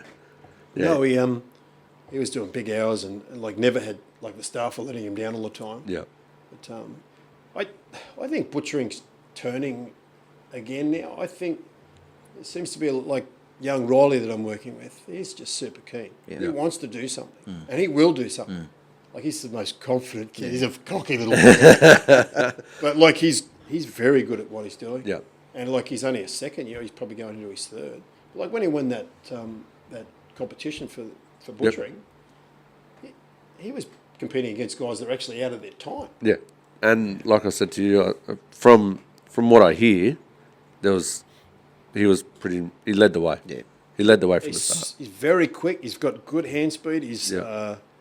And he does everything. Like Jason's very strict on him, and Connor as well. Connor actually, I ended up working for Tony's shop there at Saratoga through. Jason rang me, and I was working somewhere else, and I was doing 3 days. I didn't want to do 3 days. Sometimes 4. I didn't want to do it. Yeah. I'm not being lazy, but I've done it for that many years. Yeah. I didn't really need to. Yeah. And the way they offered me 2 days, and Connor used to work with Max, and he's the second in charge at Saratoga. Yep. And he said, Mark's not doing much, should get him. So Jason gave me a call, and that's how I started there. Yep. But no, they've got a very good crew there. They're all pretty keen. Tony looks after everyone there. He's a very good boss. And apparently, when he first bought the shop off Robbie, Yep. He See, would- Robbie K. Yeah. Told you it was Robbie, not Rob. Don't call him Robbie. mate. Robbie sold it to him, and Tony worked there. He's not a butcher. He worked there for 12 months. Yeah. Yep. He's an entrepreneur. Yep. And like, he's just on the go all the time. His mind's just thinking all the time. Yep. He's next level. And good fella. He's a bloody nice bloke. Yeah. Really good bloke. Well, they gave me a little spot to manufacture my sausages and small goods for them. Yeah. I'm not actually manufacturing, just doing all the spices and that for them. Yeah. Dry mixes. And no, he just bought another dip tank for the little factory unit which he's just taken on. Yep. And he bought Got you again. those double vacs. Yep. He bought one of those, which They're good. They're really good. yeah, I had one of them in a boning I room. was too tight to spend that sort of. Oh no, they're handy. They are. You can the pace that they can work at. Like I Yeah. said, I had one in a boning room, which was going pretty hard, and it kept up. Sounds So like a car starting. Yeah. Bloody- And they're double-sided too. yeah, no, yeah, that's the thing. They're double sided. No, they're so good. The swing lids. yeah, real good. Just got to watch the seals on them. Yeah. Oh, yeah. And who else? Rhino? Oh, Ryan, man, Ryan was Rhino. an apprentice. Yeah, Yep. he was great. Ryan was a good kid. He was Yep. he was a loose cannon when he was younger, but he left me. He got into trouble and he left, and he's gone full circle. His wife Nat, I met. I did a small goods course at Granville TAFE, and I met Nat there. She's a top girl. Yeah. And between the two of them, they had that little shop at North Epping, which they've just sold to Liam, who Liam Kirk, yeah. went to TAFE with my son Max, Oh, yeah. and they set up a really nice little business there. They did. Yeah, really, and they're really good people. Yeah. Hard working, and I'm hoping that they're going to do well down south. I think they will. I'd say Ryan's will get itchy feet and buy something else. I think he will, yeah. I think you're right. Yeah, And he's a ripper. mate, he was 150 kilos when he was working for me. He was a little bit overweight, but we used to call him Shrek. Yeah. Because he'd walk around and he was like a bloody big giant. Yeah. And he used to pick up the big oval tubs. And I'd say, Ryan, let me give you a hand. He said, I don't need you to give me a hand. He would, instead of just throwing them up, he would pick them up and just twist the handles. Yeah. Like with a full... Just strong. Yeah, wow. Yeah. Like I used to be able to throw them up. Yeah. But not just stand there Yeah, and just flick it twist in. that. And put it in. I think, Jesus. Yeah, no. I remember one time there, he stuffed something up and I was giving him the dressing down and I'm looking at him, I'm looking up at him, I'm thinking, shit, if he goes off, I'm going to be dead. I mentioned that to Nat, and Nat said that he loved you, he'd never hurt you. Yeah. Yeah, no, he's a good guy. And Yeah. then, what other apprentices have I had? I had Mitch at Woi Woi. Mitch is he got out of that. He worked for Richard for a while, and then he went overseas for quite a few months. So he's not butchering, I don't think, at the moment. Joe, Matthew, Mitch. I've had lots of kids that had a lot of kids that didn't last. Yep. That start, and a lot of people don't like the hours. Yep. Like sometimes I'd even try and make the hours simpler so that they hang in there. Yeah. Do you think it's changing a little bit now, though? Do you think they're starting to, like, I know a lot of shops that are doing 4-day weeks, 4/12s. Mate, I had in my head that you've got to work 6 days. And like that, I was that old school generation that, you don't get a 5-day or a 4-day job. You work 6 days. Yeah. And towards the end, I had to change my thinking. Yeah. Because people are very different now. I personally don't think you get ahead. Like I've always been striving for that next step. Yeah. But if people are happy with 4 days, fine. Yeah. But I don't know how you get on top of everything if just working 4 days. Yeah, I agree. Like, we both work 6 days. Yeah, but- we work 6 days. Yeah, we're with you, but You're doing this for fun. You're crazy. And we do this in our spare time. but yeah, it is very different now. But I mean, shops are so much different now as well. Oh, they are, mate. Like, you've got where we used to, like, at Shelton's, at Darren's, at Baddo Bay, That was a shop. that's where I done my apprenticeship, and that was a cracking shop. But we had 7 butchers and 13 cashiers. At Shelton's, that was a phenomenal shop. There's been between 14 and 16 guys there. Yeah. Guys there, and there was always someone on holidays. Yeah. So it was, See, now I think there's so many shops with 2 or 3 butchers in it. Yeah. And it's even hard getting cashiers as well. So they've got to try and make it so much more attractive to try and get them to keep it. And that's why they do it 4 days. Yeah, you've got people in it now like young Sarah Wadland. Yep. Like I've watched her podcasts, things she puts up online. Yep. She's next level. She's classy. She's good. Yeah. She's really good. She's very enthusiastic, and it's becoming a little bit cool, I think. And this is what my son Max said. Yep. Because I had a shot at him. I said, you're going to have to get rid of that bloody mullet. At least I've been over in England playing rugby. So you're going to have to get rid of that mullet and that stupid moustache. He said, Dad, don't you look at social media? They've all got big beards and wild hair. He said, that's the way it is now. Yeah. And it probably is. It's a bit cooler. It is. And they're all like, I've always been passionate about it, but now there's a lot of guys getting into it because they're interested in food. Yes. This Slow and Slow has been fantastic. And like, hats off to Shannon. Yep. Like, Shannon has done an amazing job for the industry. Right round, because he's running all these different things. I don't even know half the stuff he does. Like, he used to invite me all the time, but I never go because I was running 2 shops, and Yep. come the end of the week, I used to start at 5 and finish at 6:30, sometimes 20 to 7. Do you reckon we can get you to meat stock this year? Or Yeah, he next wants year? me to come. I will come. Like, I went down to watch Riley compete. Yep. But like, I wouldn't have done that in the past. Yeah, good. Like, I would have if it was my apprentice. Yep. But I just like encouraging young people. Yep. I think we're getting I like Riley seeing in. people strive. I think we're going to get Riley into Butcher Wars as well. Yeah, I think. Yeah. Like, he's trying all the time. He's in contact with Brett a fair bit, Yes. and like he's Well, there's an apprentice a freak, competition isn't it? now. That Brett. Yeah. Oh, he's good, isn't he? God, I look at some of the stuff. How the hell do you put that together? Yeah. No, he puts a lot of effort. It's all effort. I reckon I might challenge him to do it one-handed. He probably still could. He'd work it out. Give him a little bit of time, he'd work it out. No, he goes all right. He goes very good, actually. But I love what you just said. He's talking to Riley. He's talking to a lot of young people, isn't he? Like, he's always, always answering, always He's talking. inspiring a lot of young people too. To put his skill level aside, what he's doing mentally for young people, and they're all coming up wanting to be like him. Well, that's what we want, isn't it? Like, Yeah. he's doing massive things for the industry without a knife, you know. Yep. Yeah. The industry pays better now than what it did. Like, some guys say it doesn't, but Max, my son, years ago, he did a bit of an analysis on other trades, and some of the trades pay a higher rate, but if you're a builder or you're a plumber or you're a bricklayer, you've got so many wet days where you're not getting paid. Right? You always say it never rains when you're a butcher. Yeah. It doesn't rain.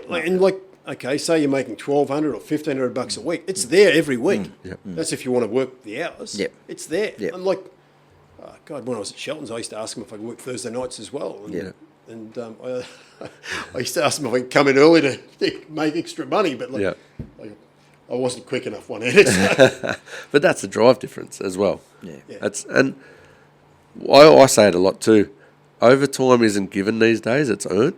Yeah. So you're going to give it to the blokes that want it, or the staff that want it.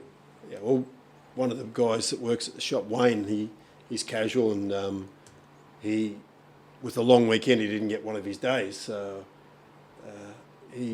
I overheard him talking about it, so I said, "You can have my day, mate. I'll work one day this week. That'll do me." Yeah. But he was pretty appreciative of it. So. Yeah. Mate, what are you doing now? You got Saratoga quality. Yeah. You've got your spices. Yeah. Oh, sorry, your sausage meals and stuff like that you're doing. Yeah. To be honest, that's very labour intensive. I'm making stuff for Nick from the Casing Boutique. Yep. He's sending it to other butchers, and sometimes like the most I've made for him is like, that was a big week, 250 10-kilo packets, and everything's weighed individually. That was my biggest week. I've got an order from him now for 110 packets, all 10-kilo batches, plus some cures as well, like my old-fashioned salt cure for small goods.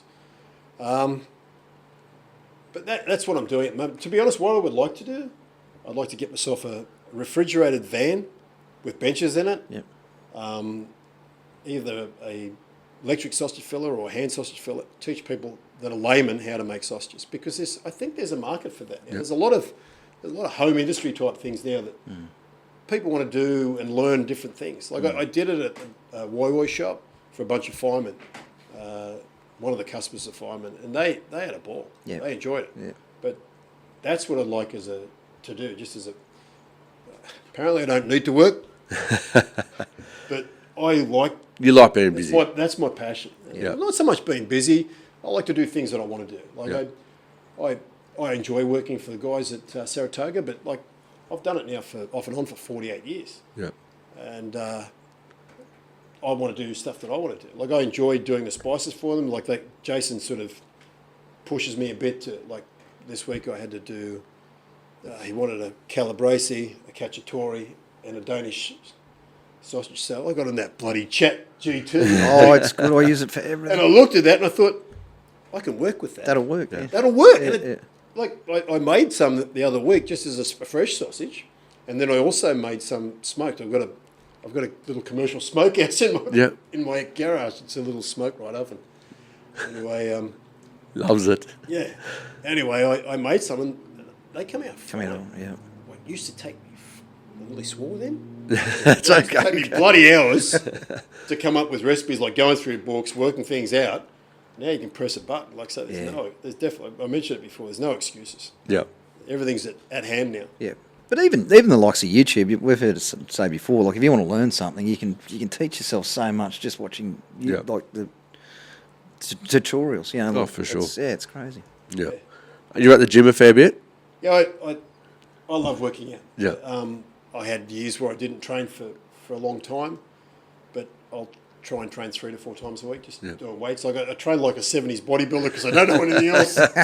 But I was dumbbell bench pressing today, but I was getting pretty heavy. I was doing 30 kilo dumbbell bench, so I had to bring my body right over to the left hand side so I don't fall off the bench.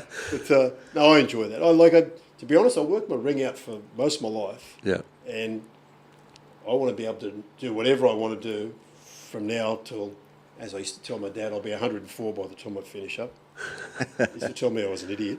But, yeah, he passed away on the 7th this year. Yep. He actually took voluntary dying, I suppose you call it. Oh, okay. Yeah, all 3 of us were there, my 2 brothers. Yep. That was the hardest thing I've ever watched in my life. Yeah, it wouldn't be easy. No, he's... And where was that? Up north? No, Mum and Dad came back. Mum passed away, and Dad originally moved to the Gold Coast, and he had a lot of mates there. They were all a lot younger, and he eventually moved to the back of Yamina on the hill there, looking over everything. Yep. And I was ran into his next door neighbour the other day, and he was telling me about how he raced Dad to hospital once because he's doing his garden. It was a real steep bloody block, and he was well into his 70s, and he lost his footing and rolled down and gashed his arm. So he had to go and get repaired, and Shane drove him to hospital. Yeah. But then he moved around the corner at St Hubert's Island. Yep. So my sons both got to know their grandfather pretty well. They lived near him for 15 years. Luke, they're both very attached to him, but Luke was very attached to him. Luke he's like Dad. He loves the water. Like Luke's now an apprentice marine mechanic. He's nearly in his 4th year. He left after 6 years working with me. He gave me 8 months' notice. He said, Dad, I've got the chance of this job, but it's not for... I said, when are you going, Luke? And he said, 8 months. Is that all right? I said, yeah. 8 months notice will do. Yeah, but anyway, Luke was very much like that. He loves the water. My father used to have cruises and small boats, and I'm pretty sure he only had them. He had them until he was 80, and then he said it's too bloody hard getting onto these things now, moving around. But he used to take Luke out fishing all the time. So Luke grew very close to him. Max was too. Max used to go and see him more than Luke, but Luke, he's a bit quieter than Dad, but very much the same. Yeah, very, very similar. Yeah. Anyway. No, very good. You ready for your questions? Yeah, mate. You go for it. All right. Biggest inspiration of your career to date? My father. Yep. Yeah, he was next level, Dad. Sorry, guys. No. I fully understand. It's still pretty raw. Yeah. I'll give you a little story about him. He was the most protective father. And Dad grew up in Auburn. I was privileged enough to live on the North Shore, so I didn't run into the same sort of stuff that he did growing up. North Shore and Dural. Anyway, I remember one time we were at ski races down in Tumut, and it was the state titles. And anyway, we were walking around. I was 17. I turned 18 the next day, actually, when we were racing. And we were walking around, and there was a group of us. My brother Mitchell would have been 15, Matthew would have been 13, and some girls and another couple of guys, mates who were a bit older than me that I used to ski race with. Anyway, there was another guy that just happened to be near us, another ski racer. And anyway, these guys drive past, like the local boys, singing out at us and shouting abuse. Yeah. And Paul, who was, I can't think of Paul's surname now, but Paul, who was sitting on his bonnet just watching us walk past, sung out, "We'll have you." Next thing, carloads turned up, and all these guys had jumped out and they're getting into us. All these locals. Yeah, and I'm trying to break it up, and like my brother Mitchy was only 15, and Matt was 13, so like they didn't really get.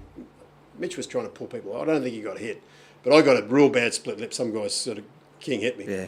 I've got back to where we were staying in the motel, and Dad was there with his boat builder Bert Hines, and they'd been celebrating before the race. Anyway, Dad said, "Was it fair?" And I said, "No, it wasn't fair, Dad." I said, we jumped. And anyway, so with that, like Dad always used to say, "Look, if you ever get in trouble and you can't handle it, just let us know." With that, Dad's dragged me through every pub in Sherman. And I'm 17, shitting myself. Yeah. "Any of these guys?" "No, Dad, no." Anyway, so we're going to the last pub. This girl races past and she says, "You must be looking for such and such." She said a couple of other things. "You'll punch your head in." Anyway, so with that, Dad's marched up to the last pub. And this massive barman came out. Dad's grabbed an stainless steel outboard shaft out of his back pocket, grabbed him by the throat, and he's going, "Is this him?" I've got, "No, Dad, no." Anyway, Norm Griffin, who used to own Griffin Homes, he was another ski racer. I skied behind him with Louise J. Anyway, he's grabbed the outboard shaft out of his hand. Yeah. Next thing, it was like a movie. This young bloke comes charging out of the pub, hits Dad round the chest like a tackle. Dad's hit himself head on the telegraph pole, then onto a hitching rail, you know, the old hitching rails for horses. He's got up and he's jostling around with this guy. He's picked him up, speared. That was only 12 and a half, so he wasn't big, but he was next level. Speared him into the ground. I thought, shit, he's going to kill him. Then that guy's been dragged off. Yeah. By this stage, all the locals are standing around us, like no one jumped in. Yeah. Another one came out, and Dad's wrestling around with him, and Dad's got over the top of him, and they're punching and carrying on. And Dad's just smashes it up against the wall. Shit. Anyway, the third one comes out. Dad's stuffed by this stage. He'd already had a few beers and champagnes and whatever they were doing back at the motel. Anyway, one of the locals grabs him, and another guy, one of the ski racing, one of the fathers, they've raced the pub. By this stage, the coppers have turned up. Yep. They're looking for who started the fight. Yep. They've raced him into the back of the pub, washed all the blood off his hands and off his face and everything else, put him out another door, and that was it. So then after that, I never, ever asked my dad for help because he was so defensive of the family. Yeah. And he was, when I say he was a big inspiration, he was like, he always used to tell me, this is pretty crazy, but he used to say, "You're in Edwards, you can do better than that." Like with anything, whether it was ski racing or butchering or whatever, he would push you. Yeah. But like, I remember I won.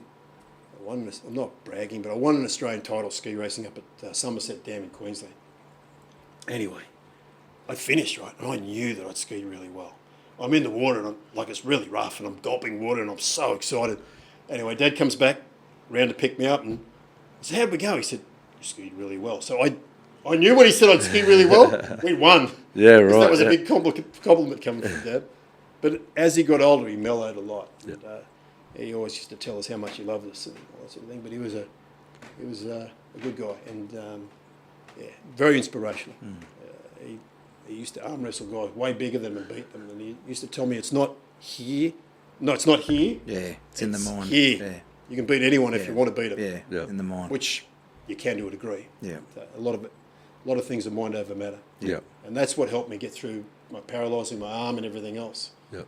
Because you can just sit there and let things happen, or you don't have a choice. Like, I don't see it as a choice. The choice is to get out there and do whatever you can with whatever you've got. Yeah, that's pretty good. Can we use that as a quote of the week? Oh, 100%. But people just don't realise the Yeah. power of their own mind, you know, like, and what you put in it is what comes out. Like, what you think about is what you become doing. Like, Yeah. it's fascinating. Yeah, for sure. Favourite cut of meat and how are you cooking it? My favourite cut of meat? I like T-bones or boneless sirloin. Yeah. Just on the barbecue. Better than Scotchy, eh? I don't mind Scotchy. I like Scotch. He's sirloin, I'm Scotch. Yeah, I like Scotch fillet too. Yeah. Like the stuff that Tony's doing there at the moment, and Jason's doing that. That's the hemp fed? Yeah, the hemp fed beef. Yep. I reckon it must be stoned because it's so bloody soft. It's nice and tender. We've worked out the science why it's so tender. Well, they had to do They're relaxed animals. They had to have a test of, what is it called? A THC, yeah. THC test. And Yeah. It's not stoned. There's none in it, yeah, but It's just, It's just a very relaxed animal. yeah, mellowed. Like, I'm not really a dope smoker, so I don't really know. but no, nice and soft. Oh, beautiful meat. Very good, yeah. Very, very good meat. And, Yeah. they're only at early days with it now, but they're trying to get into restaurants as well. And Yeah. to be honest, if any restaurants are selling, it's going to do well. Yeah. And how are you cooking it? Meat, he's that on the barbecue. Yeah. Yeah, I just like cooking steaks on the barbecue. I wouldn't say I'm the best cook. I've been spoilt all my life by my first wife, my mother before that, and now my second wife, Joanne. I don't do much cooking at all. Yeah. Like, people ask me if I do smoking on the weekends. I say, shit, I bloody smoke things all week in the butcher shop. Yeah. Why would I be smoking on the weekends? That surprises me. I thought you'd be a real cooker. No. With what you do with snags and what you do with value adding and creating things, I thought you'd be a cooker for sure. Mate, I love cooking my snacks. I love testing things out. Yep. Even still now, I make things for myself and for the family and my kids and grandkids. And but no, I've been spoilt by women all my life, mate. And yeah, But Jared Walker said that. We were talking about smoking meat on the weekend. He goes, I don't. And he said, I've been smoking meat all week. Why would I do it on the weekend? I'm like, no. Yeah, I don't, yeah. This isn't one of your questions. With your snags then, and with all your other value adding, you'd have some stuffings as well. Do you do any stuffings? Have you ever got into stuffings? Yeah, Jo used to make stuffings for us. Yep. Come Christmas time, and she'd make gluten-free ones as well. Yep. And she'd make lots of different stuffings. Jo had a big impact on the shops. Yeah. She was great with ideas. I made a Thai green chicken curry sausage, and that's right. that's a great snag. But that is a Thai green curry. Jo was making it for the family for years, and I like Thai green curry. And she had a bar bistro in Canberra many years ago, and she used to do functions, and she got chummy with the Thai ambassador's wife. Yep. And she used to come in and teach her how to do Thai cooking. Yep. Jo had these hand-typed notes from 30 years ago, and we were going to a dinner party at McMaster's Beach, and Jo said, I've been asking you for ages, why don't you make that Thai green sausage? So I did. I made it at the shop. It was quite complicated. That's another one that's got rice in it, which actually bulks out well. Yeah. And everyone at the dinner party loved it. So that became one of the ones on the list. Yeah. But so that was another one of my favourites actually. That's something I really like. Oh, yeah, no problem. What is the secret to rebuilding businesses? So, like I said, you've taken a lot of shops over that weren't doing well or weren't reaching their potential to shops that you could make good money out of by selling them. What's the secret besides hard work? Yeah, besides hard work, like one thing I make a point of, and even at Jason's shop, if I make eye contact with a customer or somebody outside the shop, I'll say g'day. To the point where like you come in and you've got kids, I'd say g'day to your kids, talk to your kids, try and find out their name. What I did with a lot of my shops, behind the wall, you'd come in, Brandon, I'd find out your name, and your name would be written on the wall. Yep. Right, and I'd go, Meat Game Podcast. Yep. That was the cue for me. Yep. And when you do that, like when you're calling people by name, you bring them into the family more, Yep. if you know what I mean. Yep. and like they become like I had a lot of customers come in that I end up really good friends with. Yeah. Every shop I've had. Yeah. Like I'll still see people walk. Like I'll go for a walk from Ettalong to Yamina to the gym and work out and come back. And I get stopped all the time. Yeah. You know, supposed to be trying to get fit. You're stopping and talking all the time. Yeah, but like that's just ex-customers, but like I just think being personable, you don't have to be the best butcher in the world.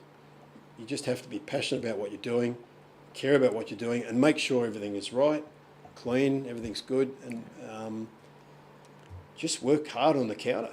Like that's where your money is. That's where your money is. Like to be honest, sometimes I would spend way too much out, especially at Woiwoi. I had so many things going on. I was making jerky, biltong, drowurst, everything, like salamis, everything. Like I'd spend sometimes too much, but I had a little hole in the wall. Yep. I could see the counter. Yep. And I could see you'd walk up and I'd go, "G'day, Mark, how you doing?" I'd make eye contact with people and speak to them, even if I was busy out the back. And I think, to me, that's the key. Yeah. Yep. It's just being as friendly as you can, not over the top, Yep.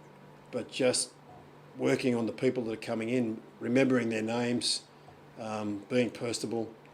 And I did get involved with the community, as in I sponsored Woiwoi Rugby. Yeah. At one stage there I had Kincumber Colts, Woiwoi Rugby, Woiwoi Rugby League. I did serve Yamina Rugby League at one stage. I used to serve netball clubs, soccer clubs. And that was just another add-on. Yep. But that was just, like sometimes you got to give a little to get a little. Sometimes it doesn't work, but, you know, Kincumber Rugby League, they used to buy a heap of them. I was making good money out of it. And then I got to meet a lot more people. And then that in turn comes back to your shop. Oh, for sure. Because they like the bacon. Like they weren't buying. They bought box bacon off me originally. Then I'd ran out of that, so I gave them my own bacon that I was cooking in the shop. Yep. And they come back. Yeah, I bet they that's did. what they wanted. Yeah. And they pay a premium for it. Yeah, but for good bacon or That's good right. snags, as a consumer, I don't look if it's top end bacon or it's a top end snag. I don't really even look at the price. Oh, for sure. And they're a meal now. Yeah, they are. They are. They're a meal. They don't accompany a steak. No, not what's coming in at the moment. No. Yeah. And look at what he's. Well, just one thing I want to say. I had a lot of guys work for me that were, I call them my left-hand man. Yeah. I had one at Woiwoi, Aaron Malloy.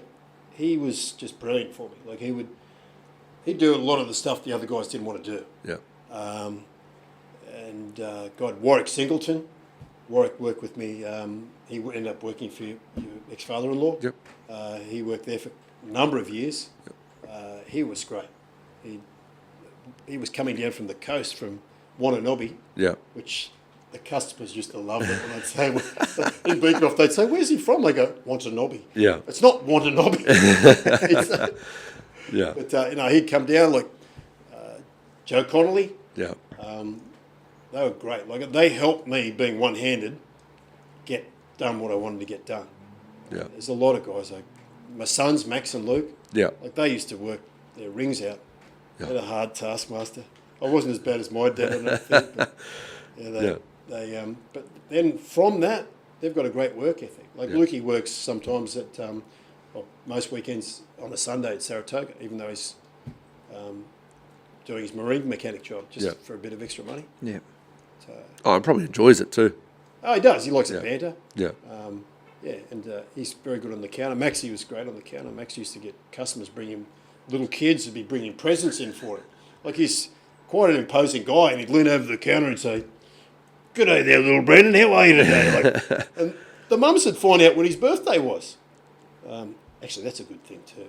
Yeah. Having good-looking guys on the counter. You get all the 30-something mums coming in. Yeah. Well, who buys the meat?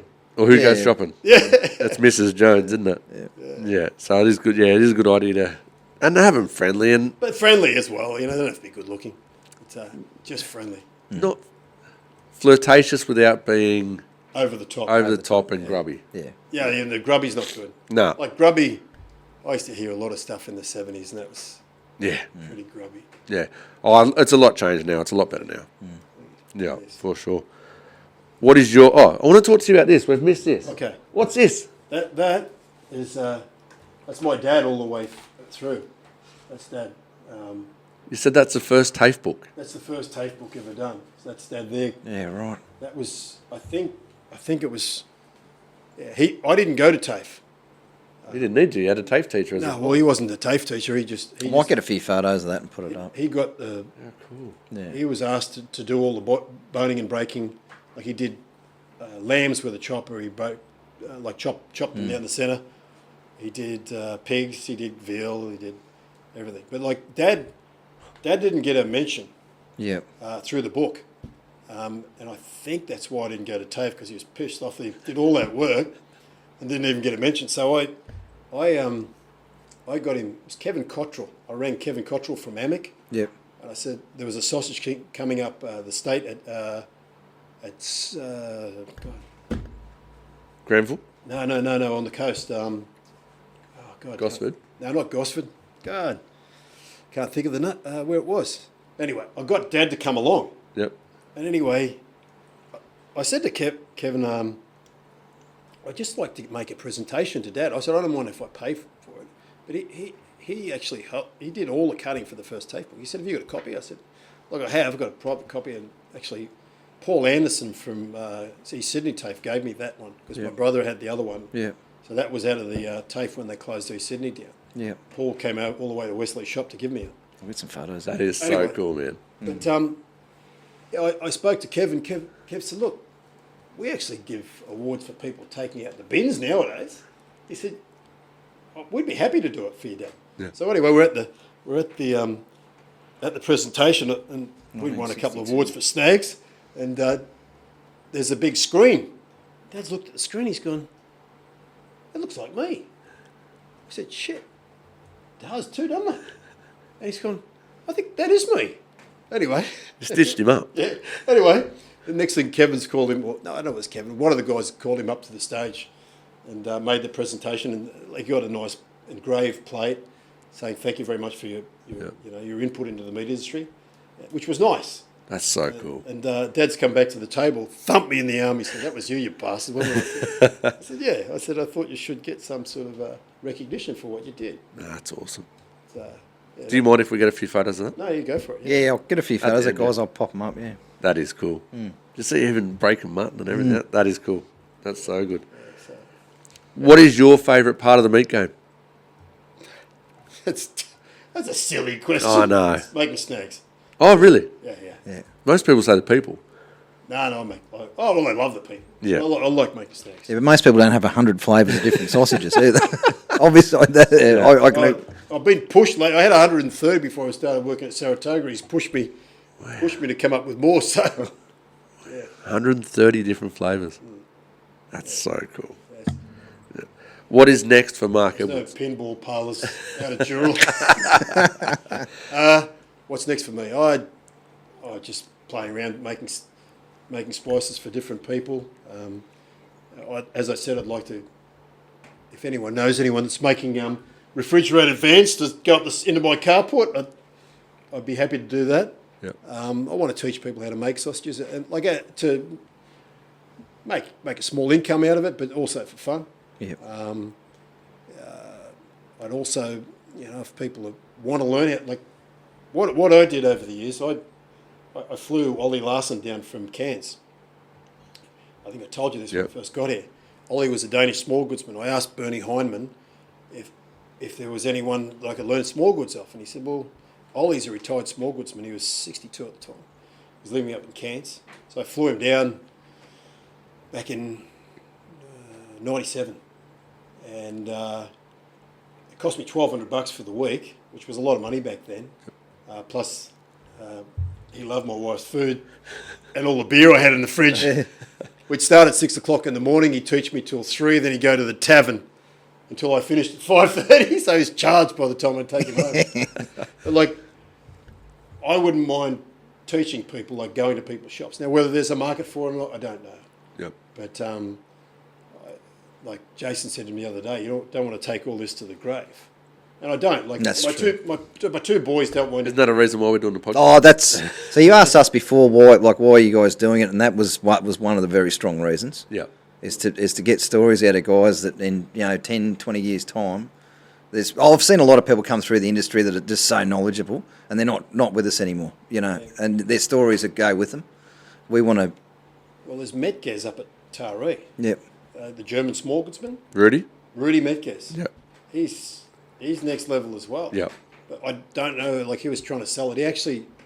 I dropped in there once and talked to him, and he was actually trying to sell it to me at one stage. But at that stage I had, what I have, Woy Woy in East Gosford. He's next level, isn't he? Yeah, my wife didn't want to move to Taree, and like we live in a lovely spot. I've spoilt myself. Yeah. I live on St. Oh, you've earned it. On the water, and like, to be honest, like Joe talked about, we should probably trade down and to a smaller house, and she said we haven't been able to enjoy this one yet. It's only the last 2 years you've stopped, Yeah. Yeah. flogging yourself. Yeah. So anyway, No. So anyone wants to get Mark teaching their young blokes or young staff how to make snags, hit us up. Yeah, I'd definitely. I'd like to do that, but whether there's a market for it, I don't know. And I'm not using your platform to Oh, you can. sell myself at all, because like that I flew to another shop up at Landsborough, who was a mate I met in the Whitsundays. When I was out of butcher, I got out of butchery and sold real estate for a while up there. I didn't like it. Yeah. And he was a small goodsman, George. Yeah. George learned how to make small goods at 26. He was an accountant.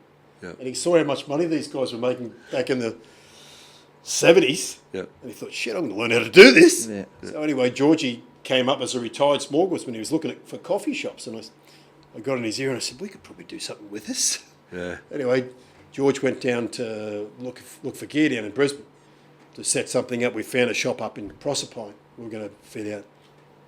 It was a closed butcher shop. Anyway, he rang me when he was at Landsborough and he said, look, I'm talking to these two guys and they've offered me a really good wage to stay here. Yep. Anyway, the two brothers were fighting each other, and George just said to him, look, I'll tell you what, the shop, there was at least 300 grand's worth of gear in there. At least, this was a long time ago. And George said, look, I'll give you 50 grand for the whole lot. So he ended up turning it into making small goods there. He was doing 30 pigs a week. Yeah, making wow. small goods and selling them up down the coast. I went out there and flew up there with Georgie and worked with him. But Georgie I'm still in contact with him now. He's the biggest character. He's 85. But George had a butcher there and he got the shits with him. The guy couldn't cut his finger, sadly. But Georgie sacked him on the spot, so I've gone up there to fly up there for a week to learn from him. I'm out the front setting the shop up. So I learned a fair bit from him, but I was just playing around with his butcher shop out the front, which was what I didn't go there to do. And as I said to you before, I flew down to Melbourne to learn off a guy called David Russell. Yep. He was very, very innovative. He was dealing with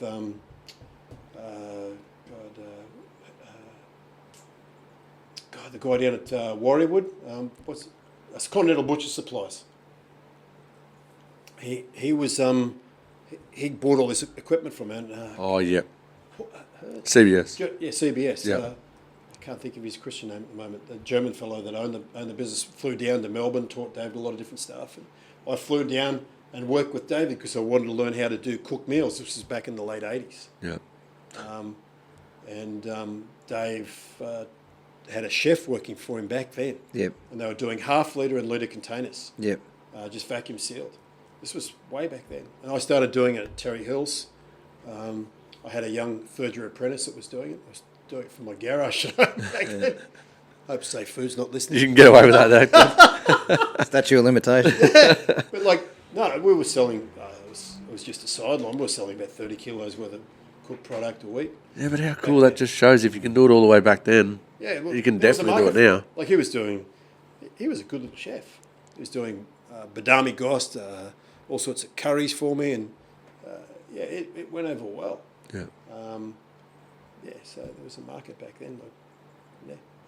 No. That was just learning for myself. So No, that's awesome. That is awesome. sorry guys, I'm talking too much. No, not at all. Absolutely not at all. But I do think that's it. Yeah, that's that's us. us. It's cool. You happy with that? Yeah, mate, that's fantastic. Mark, thank you very much for coming in. That was awesome. Thank you for the opportunity, guys. No, mate. Thank I've you. really enjoyed it. Nah, thank you. It's really good. And, That's awesome. I'm quite flattered that you asked me, to be honest. Oh, no. You were always coming on. We always had to No, get you're always in our sights. And guys, anyone out there listening, there's a lot of other you guys that are in our sights. It will take us time. We'll eventually get round to everyone. So. Yeah. Righto, guys, we're going to wrap it up there. We'll touch base again on Thursday for our normal Thursday yarn. Bye for now. Bye for now. Thank you.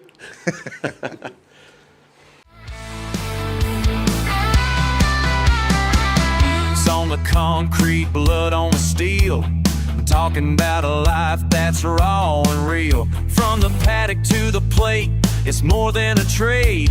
Sweat, grit, and muscle, how legends are made. It ain't just work, it's a way of life. Cut deep like a boning knife. Welcome to the Meat Game Podcast, where the bulls run wild and the stories last. Country boys, butchers, and cowboys too, running hard on the truth like we always